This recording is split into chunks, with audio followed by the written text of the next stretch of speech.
So if I could wave a magic wand, I wouldn't teach anybody Python. I would teach lots of people just how to think algorithmically. I don't program anymore, but I could sit in any programming conversation with anybody on the planet and contribute.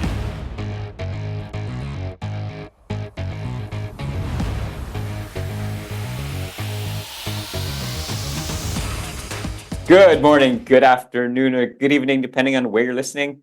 Welcome to AI and the Future of Work, episode 287. I'm your host, Dan Turchin, CEO of PeopleRain, the AI platform for IT and HR employee service. We learn from AI thought leaders weekly on this show, and the added bonus, you get one AI fun fact each week.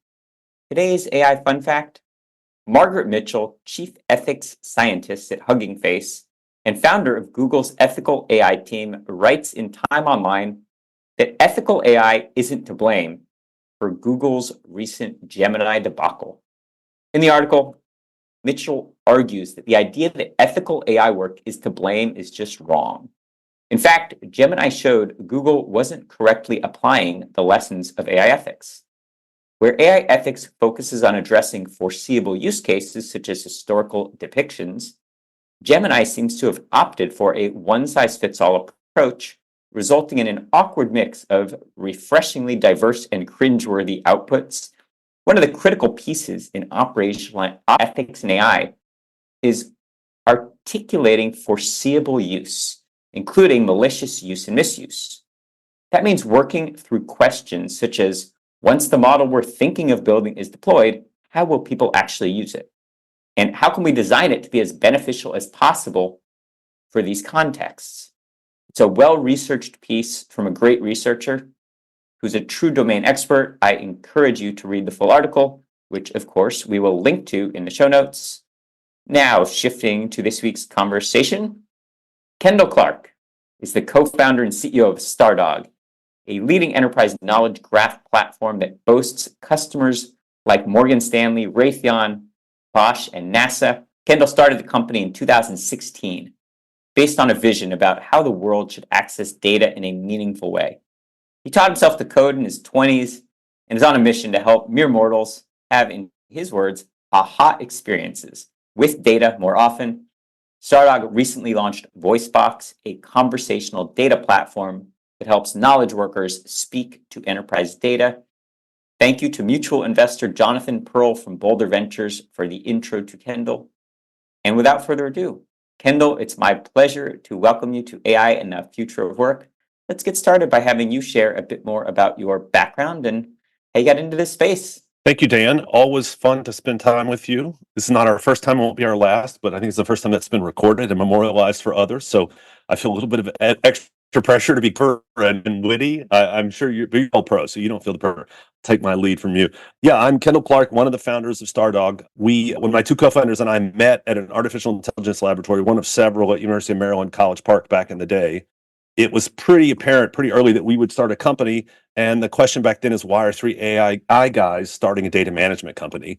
And my answer was, because no one's funding AI right now. This was a long time ago. That was the real answer. But the other real answer was, I thought that there was going to be a collision between data management, which everybody knows what that is, and a more rarefied or a less well-known area, knowledge management, which has been a kind of a spin-off of library science in some ways. It's kind of knowledge management is what happens when early AI and library science kind of gets together and makes a baby, and that baby goes into the big enterprise and helps manage data in a more thoughtful, high-level way. So this intersection that maybe one of the only times I've called the future, I thought there was this collision course. The difference between my prediction, my thought, my belief, and what happened is that took a decade longer than I anticipated, which is not that surprising. But large language model, generative AI over the last 18 months is, and now I'm like, breathe a sigh of relief. I just made a gesture. We're on a podcast. I'll catch up in a second, Dan. You can't doubt the collision course now. Like, every data management company is now an AI company.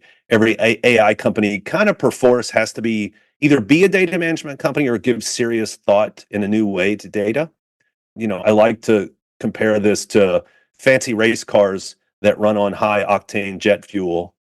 And in our world, we created the precursors of high octane jet fuel before we invented fancy race cars. It could have been the other way around, and we could have motorsports where the fuel was produced much the same way that beer is produced in Brooklyn, like this artisanal small batch kind of thing, and you could just run the Indy 500 that way. It's perfectly conceivable. That's how it turned out with us in data. Like, we have all this data, that's the fuel, and AI in some ways is the new fancy engine that runs on that fuel.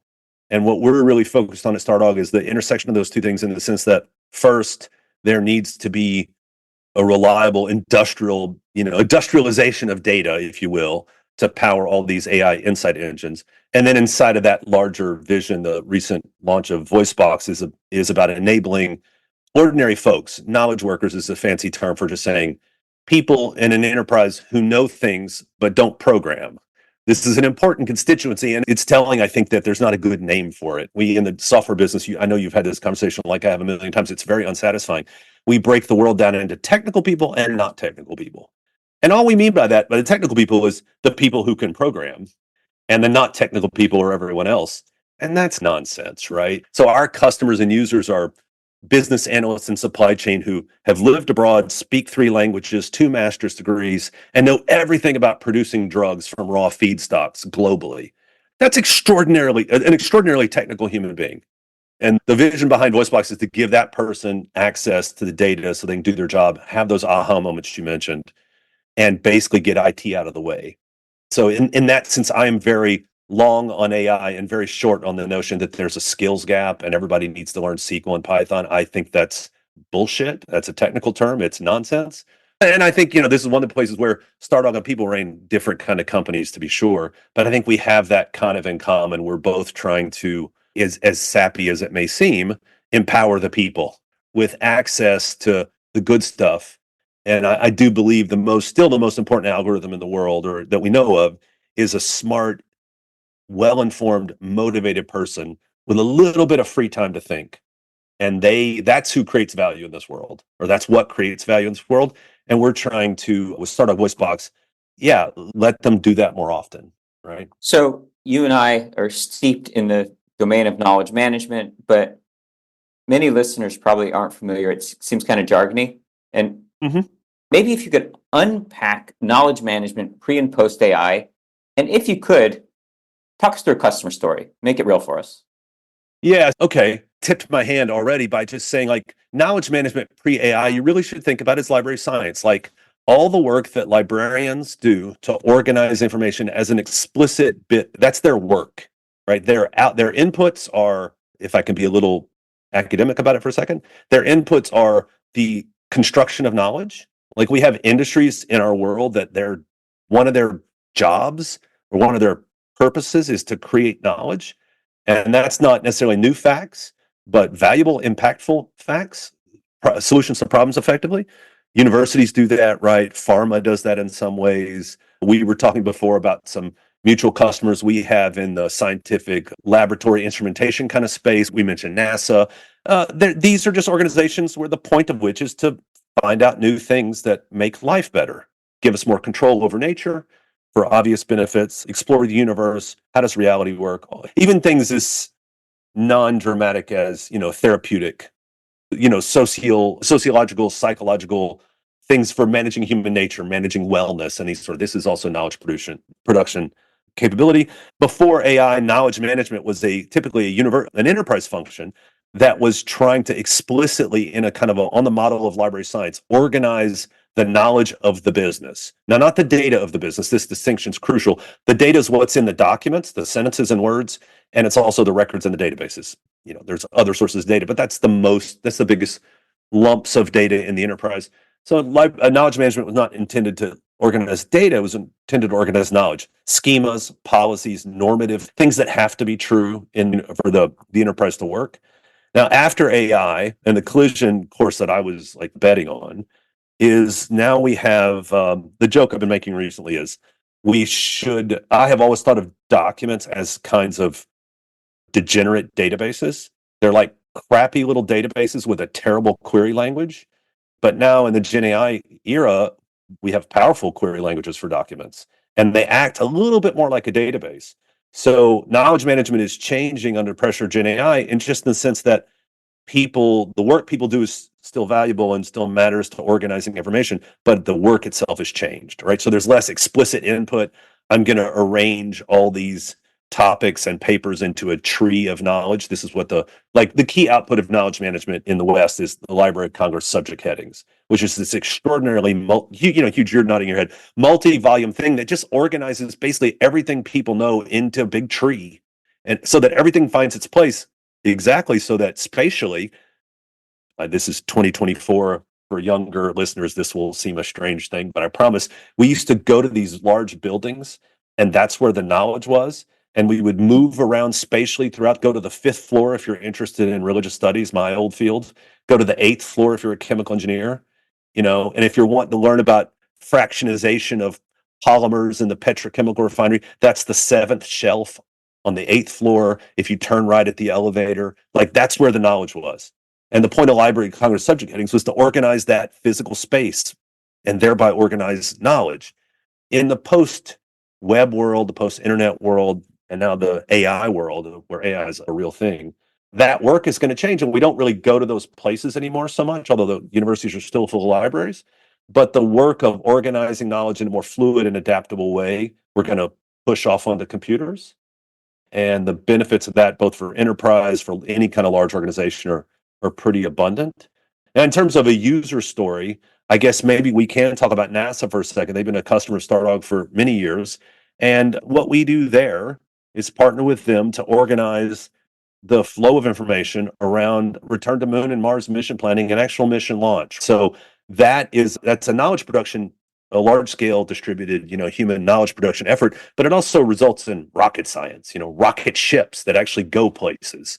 And that process for NASA is multidisciplinary, obviously multi-organizational in the sense that there is a large manufacturing supply chain. Somebody makes the rocket, this other people make the crew capsule, but then there's a breakdown. There's this firm in Alabama that makes this one high-speed ceramic fitting that goes onto the nozzle of this, right? It's just an extraordinary large organizational effort. And the data flow and the data silos and connecting all that up in a meaningful way so that NASA can say, hey, we've done bidirectional traceability. Every functional system and every breakdown of functional system of this large engineered product, this rocket ship, we can trace backwards to 1 million design requirements that justify these parts existing and functioning in the way they do. And then we can trace forward to the test, verification, and validation of every one of those parts and pieces, the rational disposition of faults and problems, right? It's just an extraordinary undertaking. There's a lot of data silos. A knowledge graph, Stardog in particular, has been extraordinarily helpful at NASA to help them organize that information in a distributed fashion without having to build one big, materialized warehouse or new silo of this data. And then on top of that, the VoiceBox effort or new product is just in some ways just democratizing access to that data for the people who just have a question and don't want to learn a BI tool, certainly don't want to learn a query language. Again, NASA is a great example of what I said earlier. I still haven't met anybody at NASA that doesn't have at least one master's degree. I know all the people I know who have 3 PhDs all work at NASA. So to say to these people, you've got 3 PhDs, you're also a doctor. There's a guy, he's a doctor, he was an Army Ranger, and now he's an astronaut. That's an actual guy in the world, okay? Korean American fellow, I think his last name is Kim, something like that. I was just reading about him. Classic NASA guy. I'm going to say to that guy, well, the problem, man, is you don't know Python, right? That's just a profound failure of our industry, in my opinion. So VoiceBox is meant to step into that gap and say, hey, man, you know enough. It isn't about what you know. It's about colliding what you know and what's in your head with the data that you don't know. And let's see what happens for NASA, for you, for space mission, for, God knows what, right? Kendall, it feels like there are two maybe contradictory themes there. Just unpacking maybe the NASA examples. Dr. Kim, it seems, has maybe a data kind of aggregation and normalization problem, and it would be helpful to have the benefit of voice or AI to maybe ask questions of data strewn across disparate sources. But to me, that's different from, I love the term, documents as degenerate databases, where a knowledge worker, not a Dr. Kim, might want to unlock or discover data in documents. It seems like it's at NASA scale, the problem isn't degenerate databases and documents. It's much bigger than that. Is that fair, or how do you assess that? I don't, well, look, I take your point, but I don't think about it the way I think. I'll make a generic comment, which I like to do as a former philosopher, but I think it's true, right? That's a an accurate perspective, but I don't think it's helpful. I don't think that doesn't give me any leverage on the problem. Here's what I mean. Most of the time, in fact, almost all of the time, I think we obscure this in the industry too. Almost all of the time, I don't care. This is why I call documents to generate databases. Documents and databases have this in common. They're both containers for knowledge. What's interesting about a container full of knowledge is not the container. What's interesting is the knowledge it contains. But documents and databases are otherwise quite profoundly different. Like in almost every way you can imagine, different life cycle, different interfaces, different APIs, different inputs, outputs, different content. One we call unstructured, or at best semi-structured. The other we call structured, right? And so here's another example that large language models are sensitizing everyone to. You can look at a document and it typically, there are examples, counterexamples, but typically a document comes with context and background, and the facts and the background are all a mishmash. It's a narrative, right? It's for a person to read and consume. A database is a kind of, we use the word normalization or denormalization, but I like to use the word shredding. We take real world context and we tear it into little atoms, and we spread the atoms all around the structure for fast retrieval. That's also super important. But a database, in some sense, assumes you know what you're looking for, and you know what you know. I just need the pressure rating of this valve at 0 gravity when it's really hot, and that's just a number or a range of numbers. Maybe it has a certainty value, right? I could look through a million pages of documentation to find that, or I can just do a query. But the difference between the facts I need to do my business or the facts Dr. Kim needs to be presented with in order to have an aha moment, that they live in one kind of container or another, is almost always irrelevant. I don't ever remember Dan saying, hey, I'm thinking to myself, I'm going on Dan's podcast on Friday. I need Dan's phone number, right? I better call him. Where is that thing? I just need it. I don't care where it is, right? So as technologists, we're great, particularly entrepreneurs, we're insanely great at asking and answering the question, what could go right? And we're always thinking about a vision for the future that gets us on Mars faster and does crazy things like that. AI is introducing a whole bunch of other questions that I would posit are equally important for entrepreneurs to ask and answer. And that's a set of questions around what could go wrong. So when you think about, at NASA scale or any of your other customers, what could go wrong if AI provides unfettered access to data and we start to do things with data and it has some unintended consequences? What could go wrong in the case of the use cases you've talked about? Yeah, I mean, this is really an important question, Dan, for a bunch of reasons. I don't know if we can even get to all of them. The one I want to start with is I'm very intensely focused these days on what I call the failure mode of my approach, right? Or what I don't call it. That's just what it's called, the failure mode. Exactly. What happens to the user when it doesn't work? Okay. And I'm focused on this because VoiceBox takes you know me a little bit. I like contrarian approaches, so it's not a surprise that VoiceBox takes a contrarian approach. As we sit here today in early March of 2024, and for the last year, retrieval augmented generation is RAG is the rage, is my little joke. It's all the rage, and everybody's doing RAG. And because I sell to regulated industries, like going to Mars and managing the world economy and putting drugs in human bodies for health. These are organizations. Now, I don't think there's any normal constituent for getting it wrong. Nobody's going around advocating for error that I'm aware of, not intentionally. That's not their goal. But in a regulated industry, it's especially important to get it right. Like, it's super critical. So that's why I talk about failure mode. The failure mode of RAG is what an economist would call pernicious error. And by pernicious, I just mean it's subtle, therefore it's super hard to detect, therefore it's super hard to correct and repair. So RAG and LLMs will just, if I can use a technical term, I don't know if this is a family podcast, but they'll just make shit up. And the shit they make up is pernicious because it's convincing. In other words, the running theme here is I'm looking for Dan's phone number because I got to be in his podcast. What if I find it and it's one digit off? And it's not the the area code, right? It's just the last number of the last part. I'll never be able to figure that out. And I go around thinking I have your phone number. I cannot reach you. That's a pernicious error, particularly when it's introduced randomly. And I have none of these RAG chat systems give you any human affordance for correcting or repairing. They're all talking, the state of the art now is we're reducing the frequency of hallucinations. Well, from what to what?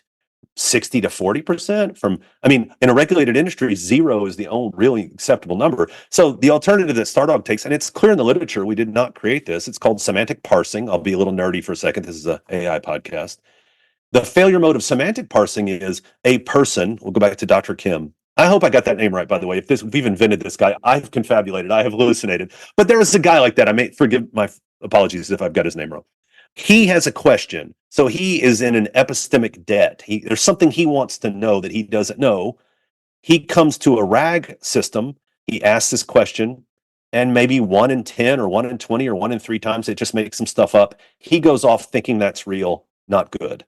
In a semantic parsing based chatbot or approach to, democratizing data access for people, the failure mode is the system says, I don't know. That's what happens when it goes wrong. And my argument here, and the reason we've adopted this approach, is the user is not benefited by I don't know, but they are not made any worse off. They came to that question because they didn't know. The machine doesn't know either. They have not been harmed, and they have not been tricked or fooled. We don't like that failure mode. We're working hard to make it happen 1 in 20, 1 in 100, eventually not at all. But what happens when you go wrong in the approach we take is, well, you're no worse off. And I think if you amplify that across the organization, you can see, some care and concern for responsible AI, which for me is gotten a little bit ideological around, what I think we call rent seeking. There's a lot of market leaders who want to freeze out others. I understand why they want to do that. Responsible AI to me starts with responsible tool usage. These things are just tools. I like to translate anything somebody tells me about responsible AI into talk about power tools and children on job sites, right? Like a handsaw on a construction job site is a very useful tool. No one would say we can't have power tools on job sites. That would be insane. But then sometimes, through a lack of foresight or responsibility, morally blameworthy foresight, I'll say, a child may, or just a person may wander onto a job site and chop a finger off. It's a terrible thing, right? We wouldn't talk about, well, we got to ban power tools. No, Dan, let's ban electricity. The children's, nobody says that. But when you hear a lot of talk in the AI space that is equivalent to that, and I don't understand that except as, power, AI, and big companies are certainly powerful. They're going to work to defend themselves both materially and ideologically.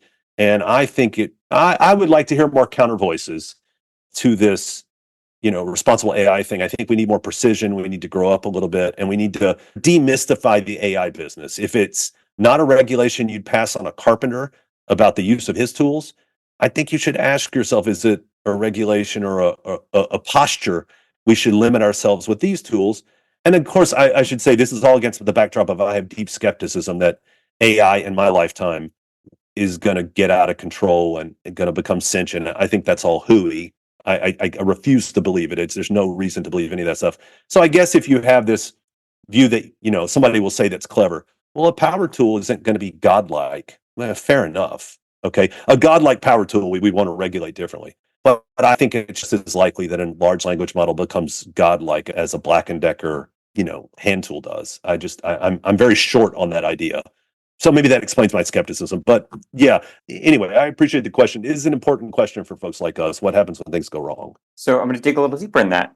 I don't know is not a satisfying answer for a technical audience because it's not binary. When we're talking about automated decision making, hey, look, there are a lot of Dan's and a lot of phone numbers. And the AI may be pretty sure that this one is Dan's phone number, and it may be 1 digit off.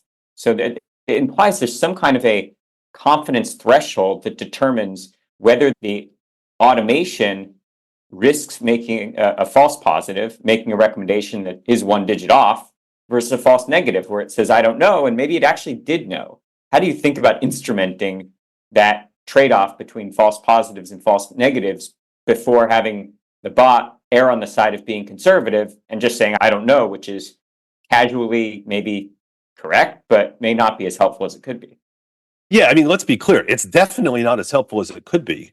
But the difference between those two is the difference between an error, a pernicious error in principle that you can't really avoid, and a failure to satisfy in fact that we're working every day to eliminate. So I think that is the right prudential balance between hurting people and helping them. Like, let me put it this way. I don't think confusing people and enlightening people are symmetric, right? I think it's much worse to confuse people than it is good to enlighten them because there's an alternative. Those are not the exclusive possibilities. There's this middle ground of just refusing to do either or not doing either. You can just be like, again, I think well, I'll say it this way.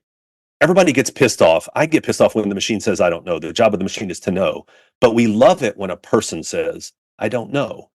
And I think we might want to start adjusting our priors about the value of a computer, of a program that tells us, I don't know, while at the same time, we as the vendor working night and day to reduce the frequency of I don't know. And I think if we can get it to 1% of the time, that's at least, and I'll say too, I want to be carefully saying like my focus, my ICP, as we say, as we CEOs like to say, are regulated industries. In the B2C space, where let's say Dan, you and I start a business next and we're going to build a virtual girlfriend or a virtual therapist, okay? Or a thing that helps you write a novel or send your mom a really creative Mother's Day card, okay? Like the hallucinations are different there. The hallucination there is not a bad thing. It's a source of creativity. Making stuff up when you're a poet makes you be a great poet, right? Making stuff up when you're a supply chain analyst and you're trying to get drugs into human bodies and make your number and not kill anybody or whatever, those are just profoundly different. The underlying thing is the same. So my view here, I care about error, but my view is not that we ban LLMs because they can be wrong. No, we just have to use them correctly, right? So in the B2C space, or I don't know that space very well. I'm caricaturing a little bit, but I can think of many uses of an LLM or Gen AI where that confabulation, which is a more neutral term than hallucination, is a source of creativity, and then it's a good thing. I'm not aware of people running around in the regulated industry space saying, our problem is we lack creativity, right? I mean, no, they got to get it right. They're like scientists that way. So I think that's the difference. But then, of course, the other thing is, as the tech state of the art advances, we want to drive, I don't know, the failure mode of semantic parsing to close to zero. It's not at zero now, although we launched this week with, on average, about 87% in early access of the questions that got asked, got answered. So I feel pretty happy about that. We're going to get it acceptably close to zero. I don't know that it'll ever be zero, but again, given my market and my users and what matters, I'm happy with that balance. It's a much more satisfying answer. Yes. Yeah. Okay, cool. Power tools and children. We got to come back to that one. It's so dramatic. It's so dramatic. I know. I'm being a little bit demagogic. It's a wonderful visual. Kendall, who gets to decide what's a power tool and what's a child? Is it the federal government? Is it Mark Zuckerberg? Is it you and I? Did you know that one? Yeah. Did you see this thing? This is slightly off topic, but I don't think so. Did you see this thing? I saw this headline this week. I'm 55, so I'm not new here. And I've been an avid consumer of media my entire life. I saw this week the most remarkable headline of my life, and it went like this. White House recommends memory-safe languages to technical world, i.e., you could rewrite it. White House doesn't want people writing C++. And I thought I was going to die of astonishment. I saw the Twitter storm, the tweet storm. It's not that it's wrong. I'm an old Python guy. Rust is awesome. Memory-safe languages are lovely. I'm not against, but like C and C++ are what run the bloody world. And there's something irreplaceable about C, because after all, it is not that C is less memory safe than Rust. The question is C is more productive than assembler. It's just look, when I vote Democrat, I'm not ashamed of that. I'm not proud of it either. So I'm inclined towards Team Blue a little bit, but that was embarrassing. So I don't want more of that. So a government has a role, the sovereign has a say, and I acknowledge that. I'm in regulated industries, and I write all the time about why they're regulated and what that means, and it's all about the sovereign has a say. We may end up as a regulated industry as well. I accept the inevitability of that, perhaps. Not that it perhaps that it's inevitable, except that it's maybe inevitable. But again, this is a place where we got to get it right. And I just want there to be no hysteria. I don't want I have to say, you live in the Valley, I do not. Although culturally I live in the Valley, right? Because I'm in the software business. We all do, no matter where we live. There's this strange cult in the Valley, and I use the word cult as a former religious studies scholar. Use it intentionally, about this bizarre worship of the machine, and the machine's going to overtake us. And there is a well-known AI safety researcher who literally claims he's got like a young child his children is none of my business. I don't question him as a father. But he said recently he wished maybe he shouldn't have had a kid because now she's going to be in this world where AI is going to. And I did, Dan, like my favorite philosopher, Wittgenstein, used to say, at some point in an argument, my spade is turned, which is to say he hits bedrock and he just can't go any further. He doesn't know what to say. And when I hear people say that, people with PhDs in computer science, who have mostly experienced what I've experienced, failed to get the code to compile, and then the algorithm was wrong. They say that in all seriousness, and they really believe it. I don't know what to say to that, but I fear that climate. That is not a climate conducive to good public policy, right? It terrifies me that people actually believe that. And I'm very suspicious of it, right? I think there's a lot of incumbents, like you're an AI startup like I am. There are big, powerful forces, companies that we compete with, and they have a lot of influence. And all things being equal, many of them like to freeze the market. And I think this cult is doing service for them unwittingly, perhaps. And more than anything, I just want to be able to say what I'm saying now and I don't care if there's repercussions, but I want there to be an open climate where we can debate and question everything, including this narrative that we're somehow about to create a thing that we're going to lose control of and it's going to take over the planet. 100% false. And if you believe that in good faith, mazel tov, right? Like I don't, fine. I'm not in the business of changing those people's views. There's a lot of people who don't know better and don't realize how extraordinary that is. And those are the people I want to persuade that you should really be very skeptical of that. And when people make further extraordinary claims on the lines of regulation, let's freeze this nascent industry, where we didn't freeze the internet, we didn't freeze the cloud, and that turned out really good for all of us. We shouldn't freeze this. Extraordinary claims require extraordinary evidence, but they require extraordinary true evidence. And the likelihood that the AI is going to get away from us is an extraordinary claim. And if it were true, okay, but it isn't. And I think people should just say that more clearly. I mean, you have engineering teams working on this stuff. So do I. Are you hearing them say, oh my God, we may lose control? Or does it sound to you, we're both been in the business forever, does it sound like normal software development, where we're testing and things mostly don't work, and then they work, and then you make small advances? Like I listen to my engineering teams very carefully. They're working with AI, LLMs 24 hours a day now, and it's just good old software development. Little steps at a time. We test, we step, we fail, we succeed. Just ordinary stuff. We are not on the cusp of some new age of anything that lofty, in my view. And that doesn't matter. That should be expected. That's the ordinary thing. It's what we should expect.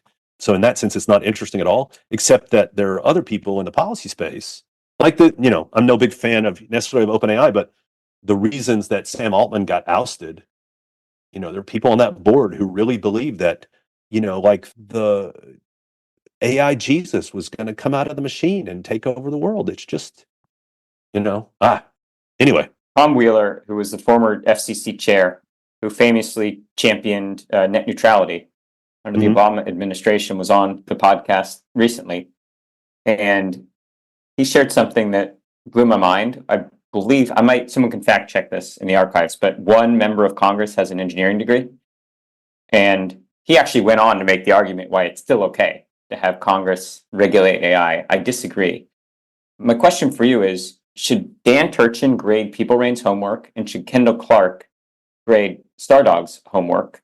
Is that the right path to regulation? Should we regulate ourselves, or who should be watching over us to make sure what we develop is done in a way that is responsible? Well, let me go back to the point you made about Congress. I live near DC. I lived in DC till recently for 15 years, like literally in the city. I love to throw rocks at Congress. Every American does. It's our birthright. And it's very popular. And Congress has never been popular in the history of this country. There's a book about this, and it's good to read for some historical perspective.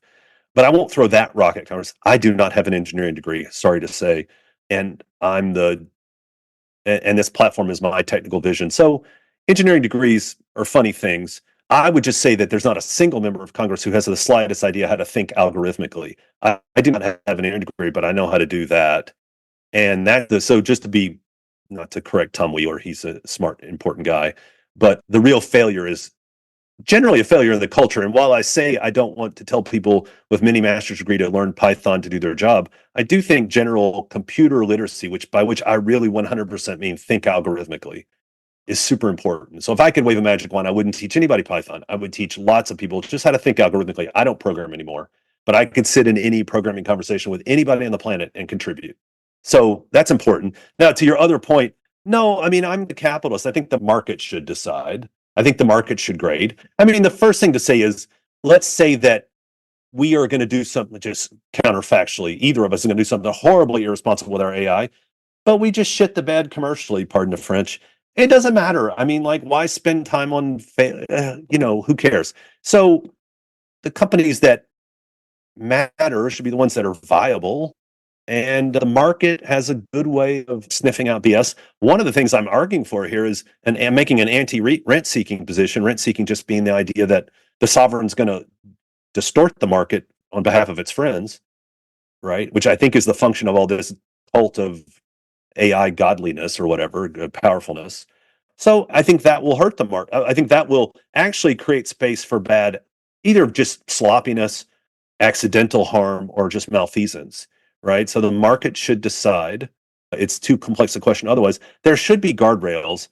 I think there's this, there's this Chesterton quote about, you don't take down a fence until you don't take down a fence until you know why it was put up to begin with. And I think there's also these are, engineering homilies that I grew up on professionally. There's the other one about Christopher Alexander, the guy who's the architect who brought this sort of this pattern thinking, was the designer of some campus for the University of Oregon. And he laid out the campus and refused to put sidewalks. And they were like, what the hell, man? It's not finished. And he goes, no, in 2 years, after people have used this space, we will sidewalk over the pathways. I don't know where people are going to walk. Let's just let them figure it out. And I think in those two kind of homilies, there's my preferred approach to AI regulation. Let the market decide, look at the winners, and let's, bad cases make for bad law. Bad cases and rent seeking makes for terrible regulation. I don't want to squelch possibility. I don't want to freeze the market. I don't want to hurt people with my product, God forbid. And I don't really know anybody who does want to do that. But I know lots of people who will do almost anything to make more money. And I think the harm from AI that's worth talking about is not this fantastical, we lose control of the planet because there's an algorithm, right? The harm is people are trying to make money and they have a more powerful tool.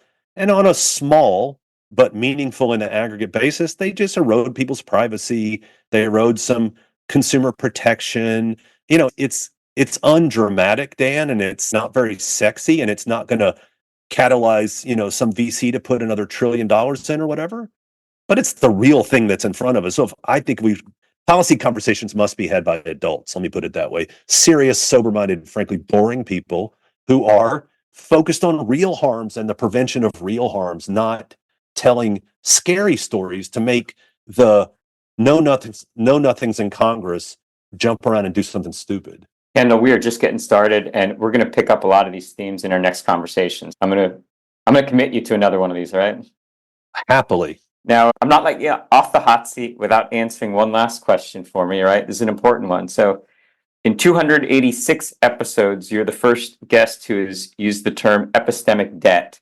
And you also alluded to what I'll say is your non-traditional background for being a high-tech CEO. Tell all of the aspiring entrepreneurs who may also have non-traditional backgrounds what it takes to come from, let's say an ABD, an all but dissertation in religious studies as a PhD, to being in the seat that you sit in today. Okay, in as few words as possible, you got to grind. This is why, someday after 20 years when I'm an overnight success, people go, you're blah, blah, blah. And I'll be like, yeah, okay, whatever. When Jensen said this week that he had washed a lot of dishes and cleaned a lot of toilets, I did that a lot too. But the grinding I mean is, I'm a second career guy, and I just stopped for 3 years. Now, in retrospect, this was maybe a mistake. I should have went and gotten a job at Google. My first VC term sheet would have been a lot better if I'd done that. Instead, I just read computer science for 3 years nonstop and taught myself. So I haven't had a class. I still haven't had a computer science class. I had some kind of education in that it was self-directed. And I took to AI because I had studied formal logic. And the nice thing about doing degrees in philosophy is you learn how to interact with and even sometimes create rule-like systems. And you get pretty good at internalizing new bodies of knowledge. We were talking about that earlier. So, I was just having fun, right? I was just following my nose, as we like to say. I was just doing it for the sheer joy of it. But I had an eye towards, I want to do this other thing. And so, like I'm not a traditional CEO. Like CEOs come in a couple buckets. There's the product CEO, the sales CEO, the marketing CEO, the engineering CEO. I like to say like third best in my company at every job, first best at none of them, the ultimate generalist. Oh, not ultimate in sense of good, but I'm not afraid of doing any job, and I can get pretty good at almost anything with a little bit of work.